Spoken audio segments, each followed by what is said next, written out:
Cinematório na 26ª Mostra de Cinema de Tiradentes.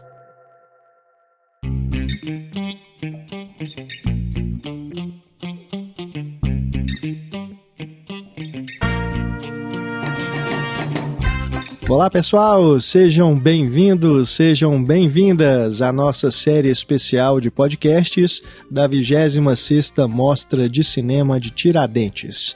Eu sou Renato Silveira. Oi, eu sou Kel Gomes. E neste episódio nós vamos falar sobre o filme Cervejas no Escuro, que foi exibido em competição na Mostra Aurora.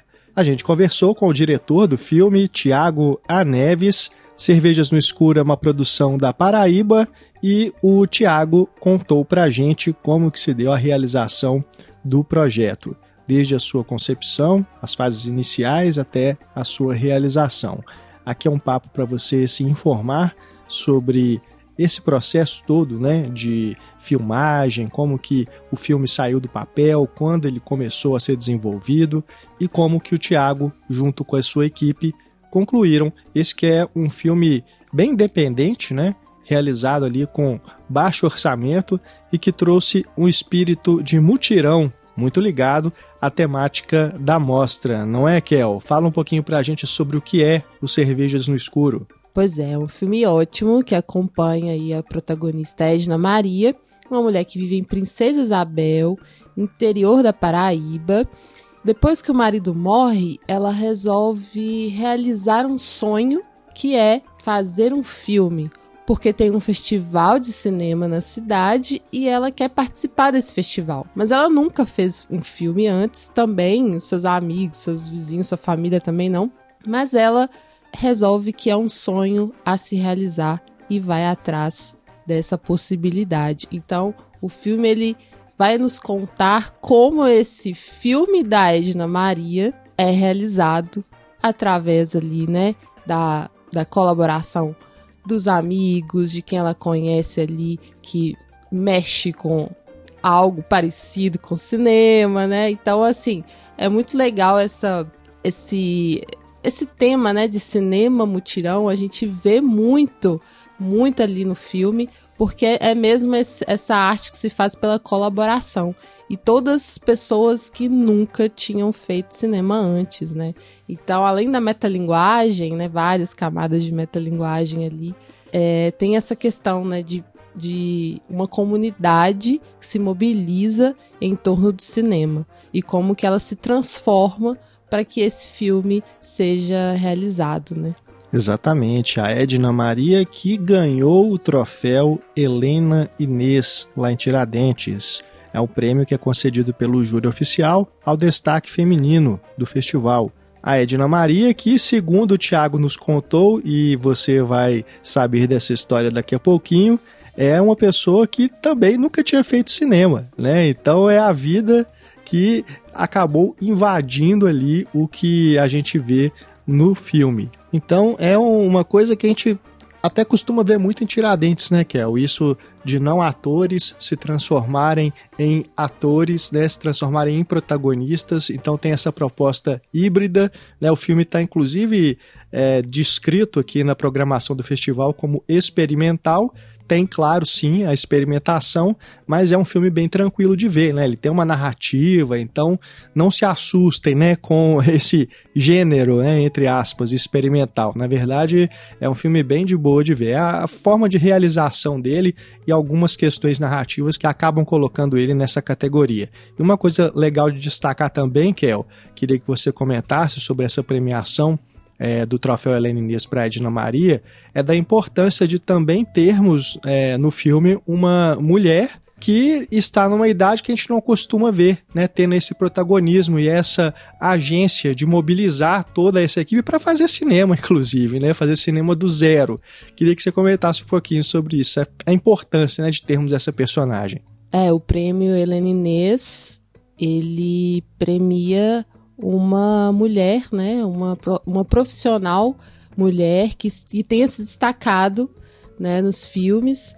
Pode ser atriz, pode ser a fotógrafa, né, diretora, enfim, uma profissional. E nesse caso foi a atriz, né, atriz ali estreante. E eu acho que a justificativa do júri foi certeira, porque diz da importância de uma atriz que ilumina o filme, né? Que é o coração do filme, que nos guia, que nos faz ter o nosso olhar voltado para ela e que nos engaja, enfim. Ela é tudo isso, assim, é por meio dela que a gente se apega tanto à história, né? Se apega tanto aos outros personagens também, com os quais ela se relaciona. Então é muito importante esse protagonismo, porque como você comentou, né, além de ser uma mulher interiorana, né, ali da Paraíba, ela é uma mulher mais madura. E a gente raramente vê essas representações de mulheres mais maduras no cinema, na tela grande. A gente está sempre vendo muito o que é jovem, né, as pessoas jovens, corpos jovens, mulheres padrão, e aqui não, aqui tá rompendo com isso e mostrando que outras histórias, né, outras vivências, outros rostos e corpos também merecem a tela grande e também são bonitos de se ver, também são interessantes de se acompanhar. E que história também de uma mulher que faz questão de ser livre, né, de ter sua independência, porque a gente inclusive vê ali um embate dela com a filha, né, que a filha é muito mais conservadora do que a mãe, né? Sim, isso é muito interessante. Quer manter a mãe dentro de casa, né, fazendo as tarefas de casa, quer que ela volte mais cedo para casa, não fique na rua tomando cerveja com os amigos no bar, né? E quanto mais fazer cinema, né? Sim, isso é muito interessante porque ocorre ali uma troca de lugares, né? A gente não espera que a filha vai ser mais conservadora do que a mãe. E é muito engraçado essa troca, porque a filha, ela realmente toma a posição de uma mãe que não quer deixar que a filha saia de casa, mas na verdade é a mãe que tá saindo, a mãe que tá querendo viver, né, e se libertar. Tantos anos casada, já cuidou dos filhos, né, já ficou tanto tempo em casa, agora ela quer seguir, ela quer realizar seus sonhos. Então isso é bem legal, assim, que é uma libertação pelo cinema. Confira agora então a nossa conversa com o diretor de Cervejas no Escuro, Tiago A. Neves, para você saber mais sobre o processo de realização do filme, exibido na 26ª Mostra de Cinema de Tiradentes. Tiago, muito prazer, seja bem-vindo aqui ao nosso programa e muito obrigado pela entrevista. Valeu, obrigado a vocês aí, os ouvintes. Bacana, cara. Olha, para começo de conversa, fala pra gente da origem do projeto, né? Como que surgiu a vontade de fazer esse filme, como é que você conheceu, né, os atores, né, a equipe, como é que surgiu a ideia de Cervejas no Escuro? Primeiro, vontade de fazer um filme. A gente tem um coletivo que se chama Cinema no Meio do Mundo. Faz algum tempo que a gente vem fazendo experimentações de curtas e essa coisa do baixo orçamento, de gravar muito rápido, né, ter a expertise de gravar rápido. E aí, quando veio essa oportunidade, a gente construiu uma relação com Princesa Isabel, porque 2 membros do nosso coletivo é lá de Princesa Isabel, o fotógrafo e o diretor de áudio, que faz tudo de áudio, de pós a captação, né? A gente acumula muita função dentro dessa de produção e de pós-produção.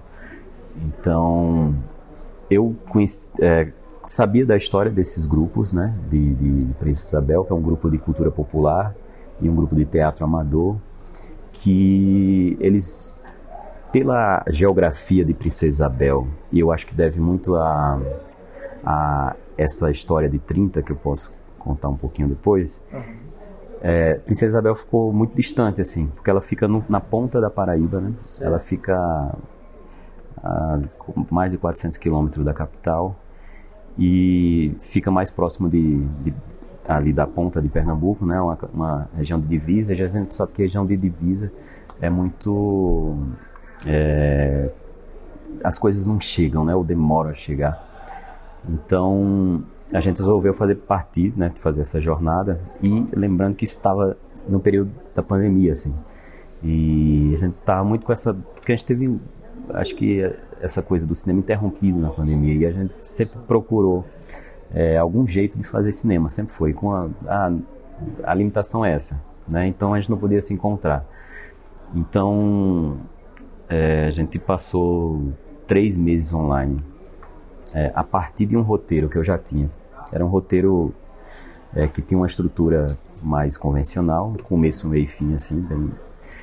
E aí, nessa preparação com o pessoal, com esse grupo, com esses 2 grupos, até um terceiro grupo, a gente foi lapidando essa história e trazendo a história deles para o filme. Então, muito daquilo ali são eles, né? São a história deles representada, ou a história de alguém que eles conhecem, então.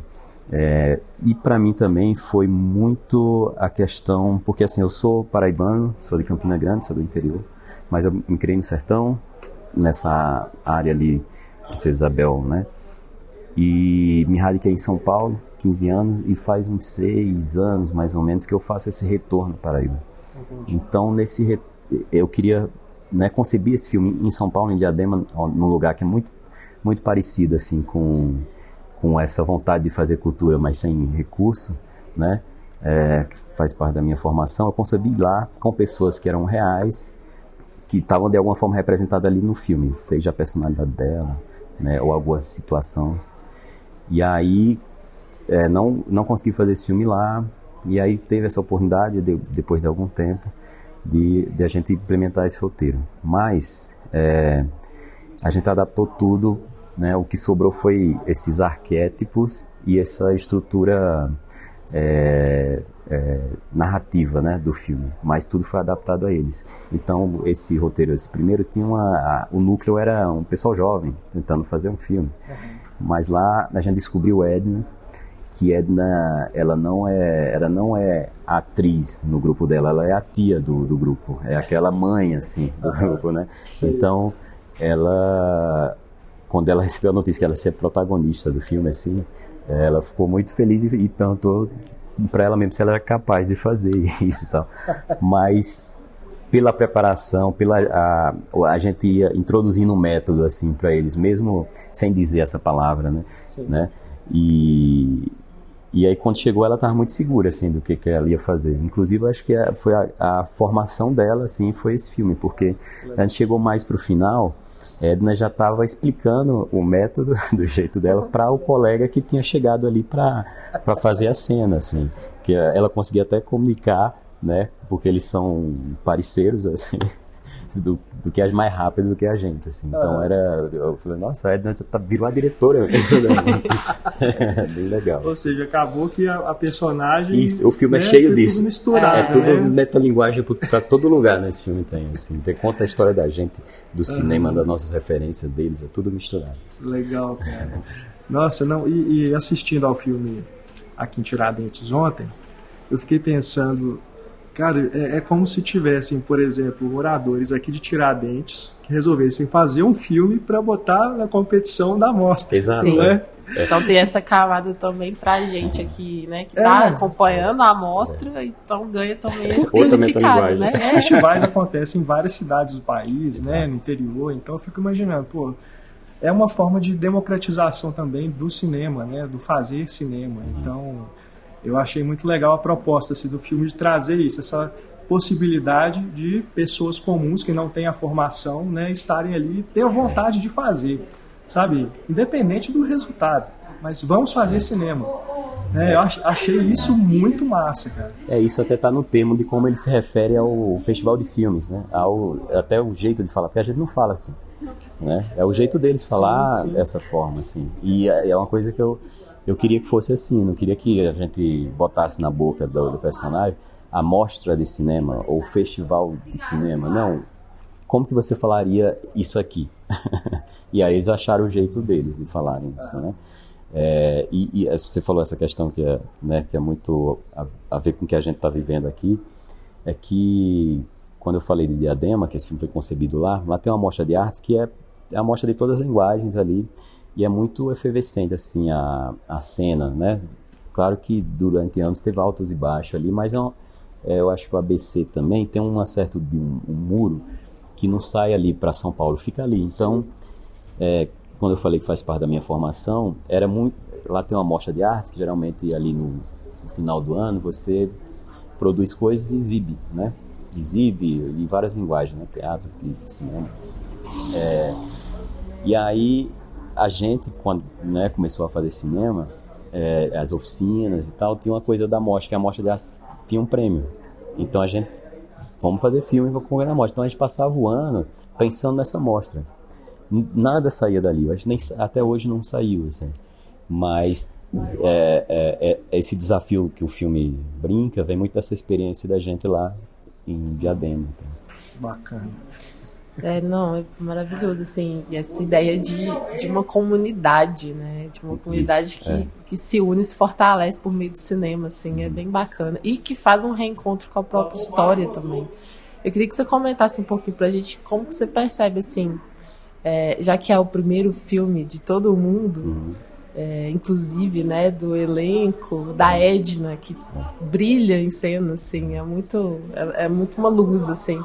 Eu achei bem interessante como que ela gostou. Você vê que a pessoa está gostando desse fazer, né? E aí eu queria que você comentasse como que você percebe essa transformação ali do dia a dia, né? Do trabalho de cinema ali na comunidade agora, sabe? Se você percebe que as pessoas agora têm interesse em talvez continuar nesse trabalho, fazer outras coisas, sabe? A própria Edna, que você comentou que já está, né, tendo essa visão de diretora, assim.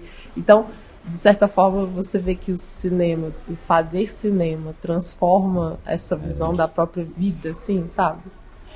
Tem uma situação bem engraçada, porque a gente exibiu para ele já, né, para ser uma exibição, e a coisa que ele fala depois, legal, né, e tal, quando que vai ser o próximo? Foi aquela inspirada que fazer um filme que era... parece que foi rápido, né? A gente fazer o filme, mas a gente fez o filme em 4 diárias, a gravação em si. Uma 5ª diária foi para inserts ali de duas cenas de drone que aparece, a cena do casarão e tal. E então a gente tinha uma semana para fazer isso, né? Mas até o filme chegar aqui em Tiradentes é um percurso assim, muito árduo, difícil e sofrido e tal, porque demanda muito essa coisa do tempo, e a gente faz um cinema artesanal que a gente não estava suportado por nenhum recurso externo, era os nossos próprios recursos, autofinanciado, e nossa vontade, a força do coletivo, né, e do colaborativo, desse mutirão, né? E engraçado que tem uma situação, porque assim, a gente planejou esse filme, né, 3 meses planejando junto com eles. Então, a gente fez 2 dias, um dia para escolher o elenco, escolhemos o elenco, aí fizemos uma apreciação e depois começamos o filme, assim, né? E engraçado, o filme eles não tinham acesso ao roteiro, então o filme ia construindo na cabeça deles, eles iam fazendo suposições, assim, também. E quando terminou o filme que o pessoal começou a montar na cabeça deles, assim, o filme. É bem interessante. E a gente também tem uma coisa aqui, são pessoas comuns, numa cidade como o interior. Então a gente não podia também atingir muito a cotidiano.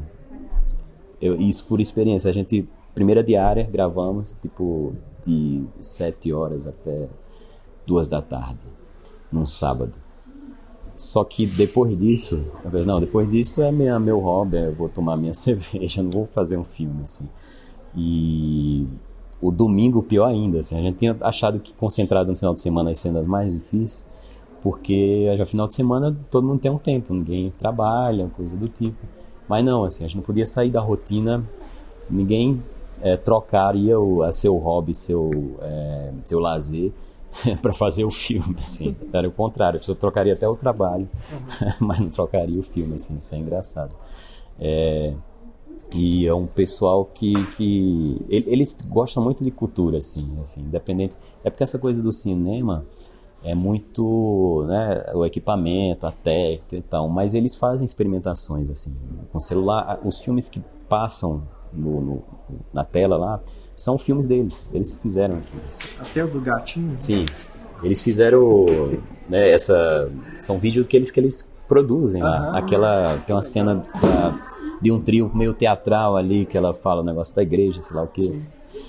Aquilo faz parte da abertura de uma peça deles, ou um trecho de uma peça que eles filmaram. Então eu queria também botar essa para eles se verem, então. Enfim. Ou seja, são imagens que já tinham sido produzidas ou foram produzidas para além do seu filme, né? Eu já sabia que existia. Que eu digo assim, eu sei que é de todo mundo, mas do Cervejas no Escuro. Isso. Elas já existiam e você incorporou. Já, exatamente. Que legal, cara. Eram filmes deles, assim. Eu já sabia que existia e tal, teve acesso, assim. Foi alguns para achar cópia, assim. O filme tem um filme que é mais... que aparece mais teatralizado, que fala até aquela coisa, o que você é? Eu sou artista. É doido. Aquilo é um filme que eles... Tipo dos forasteiros que chegaram. Exatamente. Assim, e é o mesmo metalinguagem da gente, a gente chegando de fora, e aquele personagem ainda fala, se vocês vêm de fora, rouba nossa história, e vai embora, e aí cara, não volta nada. Essas camadas de metalinguagem são muito interessantes, porque o filme ele é um making-off de um filme que está dentro do filme, tem esses outros filmes que existiam e estão ali dentro. Essa loucura, cara, muito maluco isso. E me fala uma coisa, eu me diverti muito com o filme, né? Ele tem cenas assim de humor mesmo, assim, a gente fica envolvido com situações, né? Então tem momentos de quebra, né? Igual aquela hora que tem lá o historiador explicando, isso, né? E aí chega o produtor, isso aqui tá uma merda. É muito bom. Mas ao mesmo tempo eu vejo que apesar de ter a comédia, de ser uma outra proposta de linguagem em relação a outros filmes que a gente já viu aqui em Tiradentes, ainda se ele está dialogando com uma espécie de temática que a gente tem visto aqui, que está sendo recorrente, de falar da história. Não só da própria história, né? No caso da Edna, que queria fazer a história sobre a vida dela, né? Do passado, dela conhecendo o marido, né? E tudo. Mas também depois de falar da história da cidade, né? De voltar a esse passado, de resgatar essas memórias e essa história que são muito importantes. Como é que você vê esse exercício, né? De trabalhar isso, porque é muito importante mesmo, né? O cinema enquanto o resgate do nosso passado para mantê-lo vivo. Vai contra aquela história. Eu queria contar uma história da Paraíba, porque essa história de 30, né, que da revolta de Princesa, é uma história que a gente vê nos livros de história nacionais, né? Ela está na história nacional do país, e a capital da Paraíba, chama João Pessoa, tem a ver com essa história também. E aí eu queria uma história que se identificasse mais nacionalmente, assim, né? E a partir do ponto de vista deles. E eu vejo que também Princesa Isabel, essa revolta, essa guerra, ela respinga até hoje, assim, a sequela tá lá, assim, percebe que estão nessas pessoas, tão muradas, assim, eles foram, porque eles são os perdedores da guerra, né? Eles são, na época o coronel foi acusado de ter matado aqueles, eu tive acesso a alguns materiais históricos, lá tem até um memorial, da guerra, e até uma provocação que eu faço no filme, que eu dedico o filme a esses combatentes, ainda anônimos, assim, porque a gente não sabe quem são essas pessoas, não tem um nome das pessoas, né? Tem só os figurões, mas aqueles 1000 é mais do que o exército da Paraíba, né? Do estado. Eles tinham mais gente aqui do que o exército. O exército do estado nunca chegou em Princesa Isabel. Nunca, assim. Então eles sempre foram abatidos, até massacrados, assim, antes, né? Porque eles tinham um exército gigantesco, assim. Aquela cena do casarão é uma representação meio um fantasma ali, né? Aquela cena. Ela aconteceu de fato ali. Aqueles buracos são de balas desde 30, né? Daquele casarão. Que um grupo fez a volta, né? Eles tinham perdido né? Geograficamente, assim, na frente da cidade. Aí foram por trás, e quando chegaram nesse casarão, todas as mulheres ali da cidade estavam dentro do casarão junto com as crianças. E aí esses soldados chegaram lá e fecharam, fez um sequestro ali e ficaram uma semana enclausurado, e aí os maridos ali que estavam na guerra cercado a casa e dando tiro na casa. E eles trocavam bala ali durante uma semana, até que as balas acabaram, quem estava dentro, porque não tinha como sair, e aí foi um verdadeiro massacre, assim, nem tiro deram, só de peixeirada, como diz. Fizeram um massacre e deixaram uma pessoa viva para contar a história, assim, de lá dentro, assim. Até um tempo, quando a casa ainda estava de pé, a gente via marcas de sangue, assim, de mãos, que foram passar tinta várias vezes, mas sempre aparecia, voltava, ela sempre voltava. Era muito forte, assim. Aí o filme fala desse jeito, assim, muito a pessoa imagina ali, porque não mostra nada, né? A gente só escuta e imagina essa cena ali. Então. Mas é um episódio que está dentro dessa história aí da guerra, do princesa. Fazendo um filme lá não tem como passar. Tinha que eu queria que tivesse de alguma forma que fosse impactante, mas que não jorrasse sangue na tela, assim, que a gente tivesse desse recurso para você imaginar a história, né? Algo que como é cruel, assim. Sim. Que é até interessante porque eu sinto que você está valorizando exatamente a existência, né? Tipo, a partir disso, de todo esse horror, ainda há essa comunidade muito viva, muito feliz e muito motivada a fazer coisas, assim. Então eu acho que talvez, realmente, né, se você fosse carregar no sangue, no horror, e essa parte, né, da vida que ainda há ali, que ainda pulsa, talvez ficasse diminuída, assim. Então passa muito pra gente essa energia, assim, de resistência mesmo.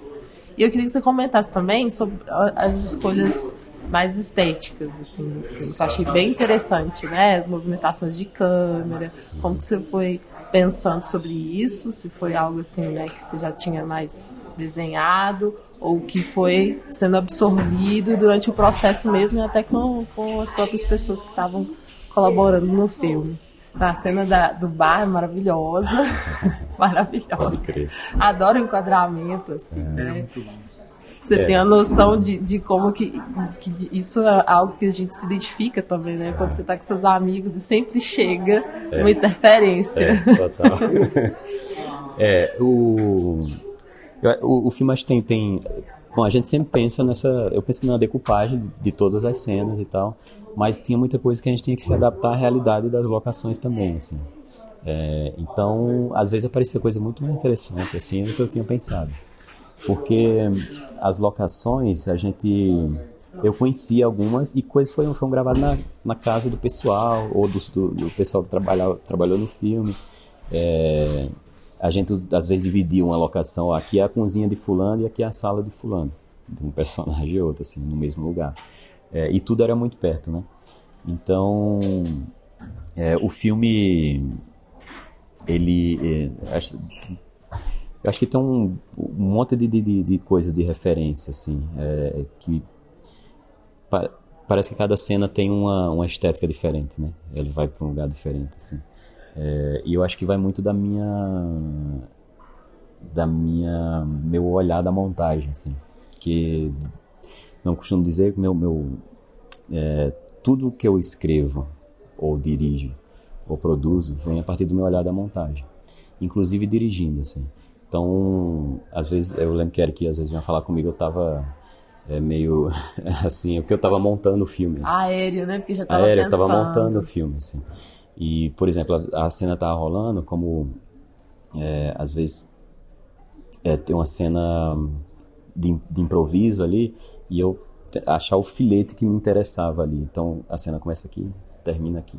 Então, o que eu preciso para montar ela, né? Ou não, fazer um segundo take, tira isso, limpa isso. Porque às vezes tinha cena que é uma câmera só, tinha cena que era duas câmeras, tinha cena que era um plano de sequências. O plano de sequência inicial, ali eu acho que foi muito louco, assim, porque a gente tava numa casa e a gente tinha meio que 1h30, assim, para fazer aquela cena, e saiu, assim, a gente gravou foram 3 takes, e a gente teve que coordenar todo mundo, botar um caixão numa sala, tirar a mesa, a arte, mexer nas coisas, assim. Foi um negócio meio como todo mundo tava parece, você vê, parece um caos, assim, mas a sintonia de todo mundo já saber o que era a cena, então. A princípio, assim, eu sempre tinha um plano B para as cenas também, assim. Por essa cena do plano de sequência inicial, eu tinha o Eric, que é o fotógrafo, falar, eu queria que fosse um plano de sequência, assim, para começar o filme, que a cena se desenhasse, a gente não sabia muito bem o que era, e no final dela revelava que era um velório. Então, eu falei, se não rolar um plano de sequência, que é mais seguro a gente decupar a cena, mostrar cortada e tal. Mas esse desafio, assim, não, ele comprou, eu falei, então vamos, assim. Eu tinha essa negociação também que a gente tinha que fazer com o fotógrafo, com a arte também. E o diretor de arte é o ator do filme também, assim, que é o outro Eric. Tem Eric, muito Eric no filme. Eric e Erika. E aí a gente fez o plano, mas com essa ideia, se não rolar, vamos cortar. E aí, assim, a gente conseguiu fazer, o sol caindo e bora. E aí rolou, assim, a gente vibrou, assim, quando a gente conseguiu e tal. E assim, ainda tem 3 cenas ainda nessa casa. E a casa era distante, assim, eu só tinha esse momento para fazer, assim. Tinha isso também, assim. Eu cortei muita coisa do roteiro no set também, assim, tipo...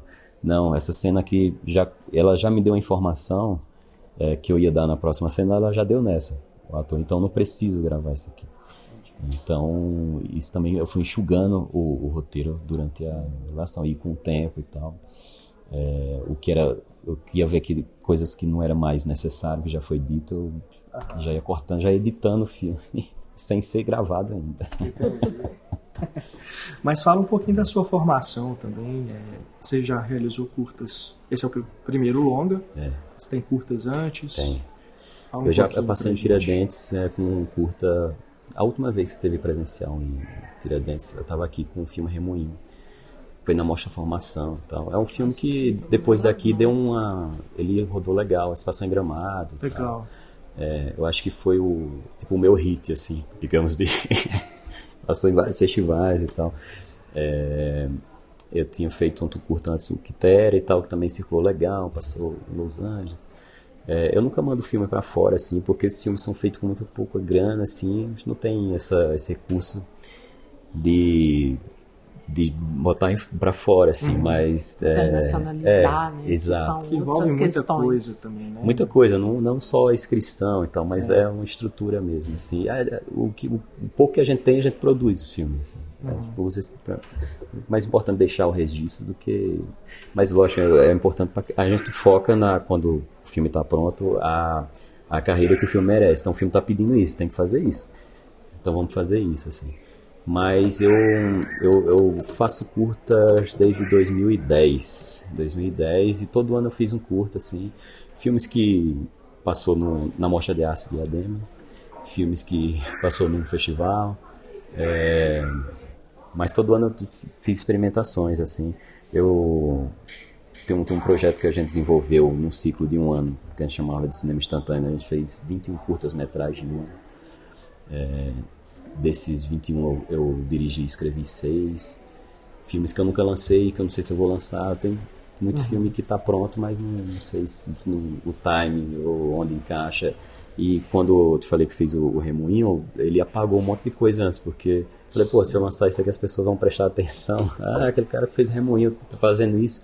E às vezes são filmes muito diferentes, assim. Se você vê o Remoinho, tem uma identificação com cervejas, assim, pelo o tema feminino, assim, que eu sempre abordo nos filmes. Mas o Cervejas é muito parecido com esse curta que eu fiz, o Quitéria. Inclusive o filme foi referência para esse filme, para o Cervejas, porque quando a gente tinha um roteiro, eu cheguei para Nivaldo, que era o produtor, falei, Nivaldo, isso aqui é Quitéria com esse roteiro aqui. Que o Quitéria falava de uma senhora idosa que perde o marido e vai usar o batom pela primeira vez. Isso é uma síntese também do Cervejas, assim. Sim. A libertação dessa mulher, né? A ode à liberdade dessa mulher. Então, o Cerveja é muito essa síntese disso, e botando a gente como também de realizar esse filme, de superar o luto de alguma forma. Sim, sim. Meio isso, assim. E dá para ver os curtas online, para quem se interessar? O Remunho eu acho que tá no Sesc, tá online. Legal. Acho que tá até hoje, acho que 1 ano online. Aham. A gente procura e bota o link aí para quem estiver nos ouvindo aqui conferir. Que vale a pena, gente, conhecer aí o cinema que o Thiago tá construindo, né, Thiago? Início de carreira. É um coletivo, né? Cinema no meio do mundo. Isso. A gente trabalha num tripé de formação, produção e difusão. Então a gente também faz mostras, faz festival para conectar, linkar esses mundos, esses meios do mundo em vários lugares, assim. Então a gente gosta disso, assim, de conectar as pessoas, de fazer essas parcerias, assim, do ato de fazer esses filmes. E eu acho que uma terceira perna que a gente está pensando essa coisa de preservar isso tudo, como que a gente faz com esse monte de coisa que a gente está produzindo, assim, onde fica, assim, para que isso não se perda e tal. É muito importante, sim. Bom, a gente sempre encerra as nossas conversas falando sobre influências, né, Carol? Exatamente. Aí a gente queria saber de você, assim, quais são os cinemas que te inspiram, e, inclusive para esse filme, né? O que, sabe, nomes profissionais, assim, que você gosta, porque é interessante também. Filmes também, né? Sim, filmes. Estavam orbitando. Vocês estavam porque é sempre produzindo. interessante ter esse olhar do realizador que também vê filmes, né? Também acompanha. Falar da formação, acho que eu nem falei, assim, né, naquela hora. Mas eu não fiz uma formação mais tradicional. Assim, eu até desisti. Tentei entrar em 2 universidades de cinema, teve uma que foi uma semana, mas aquilo não era o formato que eu queria fazer cinema, assim. Eu queria fazer uma coisa que fosse original, que só eu conseguisse fazer, assim, porque parece pra mim que engessado, as pessoas fariam os mesmos filmes, assim. Sim. E acho que a minha maior formação foi os filmes, né? O VHS, as locadoras e tal. De ver muito filme, assim. Eu sou um cinéfilo, apaixonado por cinema, assim, desde muito criança. E com 12 anos de idade eu falei, eu vou fazer isso e ponto, assim. Vou fazer cinema. Não sei como, mas ia fazer, assim, tem essa ideia. E os filmes me ensinaram muito, assim. É difícil dessa coisa da referência, assim, porque quando eu fui fazer o filme, eu não tinha. Então, essa cena, isso é referência disso. Porque na hora, não sei, as referências já estão dentro de mim, assim, então sai... hoje, o pessoal comentando debate, isso aqui é muito, as chanchadas, o cinema marginal, vários cinemas ali e tal. Eu acho que é tudo isso, assim, mas... E tá tudo dentro de mim, assim, natural. Depois eu falo, é verdade, então, isso tem aquilo e tal. Eu... sei lá, poderia falar do Reichenbach, do Coutinho, a coisa dos filmes, mas também a filosofia deles fazerem cinema, assim, não necessariamente o cinema deles, mas esses professores, né, que te inspiram e tal. Eu acho que foi muito importante essa coisa também. Tinha uma frase até que o Reichenbach falava muito, que era... Eu vim do ponto de cultura também. Eu acho que uma das últimas entrevistas ou palestras que Reichenbach deu foi lá no Ponto de Cultura e tal, e ele falou essa coisa que as condições técnicas definem a estética, assim. E eu acho que é muito uma síntese do filme, assim. A gente aproveita o que a gente tem tecnicamente, tem uma câmera, tem outra, tem uma lente, não tem outra, e aproveitar isso e com a linguagem, assim. Então essa lente aqui dá para contar isso aqui, né? Se a gente tem um trilho, vamos usar esse trilho. Se não tem, a gente faz a câmera parada e usa a montagem para contar essa história de outro jeito. Tem várias, né? Tem vários jeitos de contar a mesma coisa, assim. Sim. E acho que vai muito desse vocabulário que eu aprendi com os filmes, assim. E eu vejo filme todo dia. Eu acordo muito cedo. Eu posso dormir qualquer hora. Eu acordo 5 da manhã, acordo com o sol de João Pessoa. 4h30 já tá sol. E aí eu sempre vejo um filme de manhã, um filme para dormir. Na minha adolescência eu via 5 filmes por dia, assim. Então eu vi todos os tipos de cinema, tem todas as fases, assim, né, que a gente passa, o cinema de horror, as novelas vaguem pelo mundo todo, cinema novo, cinema brasileiro, tudo me interessava. Tudo me interessa, assim. E todo o cinema de bordas, assim, que eu acho que a gente faz uma certa homenagem ao cinema de bordas nesse filme. Que esses filmes são feitos nas bordas que não tá em festival. Ele tá ali na banquinha de pirata, até hoje tem DVD, né, ou YouTube. E esses filmes circulam. Entre você falar um filme que nem o Ai Que Vida, é um grande fenômeno que virou um subgênero, né? É um subgênero da picaretagem de você fazer um filme que não é Ai Que Vida e chamar Ai Que Vida 2. Sabe? Isso rolou 2, 3, 4, 5, 6, porque virou um formato. Isso mesma coisa do cinema exploitation, lá dos anos 70, que era a mesma coisa, que era fazer um filme lá em Hollywood, estourava, na Itália fazia o 2. Então, o cinema é mentira, né?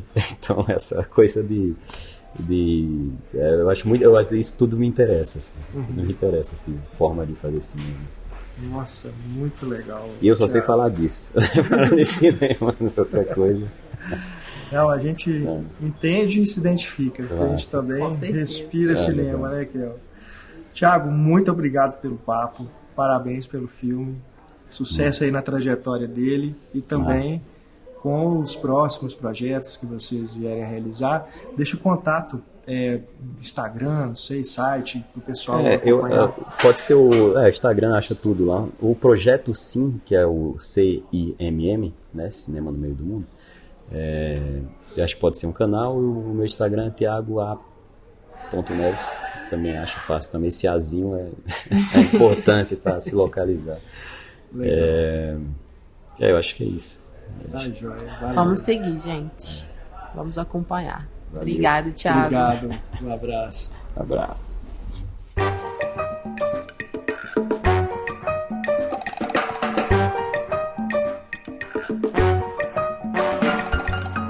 É isso. Esperamos que você tenha gostado da nossa conversa com o Thiago sobre cervejas no escuro e esperamos que o filme possa ser visto por todo mundo que está aqui ouvindo o nosso podcast em breve, né? Fiquem de olho aí nos festivais, nas mostras na sua cidade, né? Também temos agora a possibilidade de festivais online, pode ser que ele apareça em algum momento.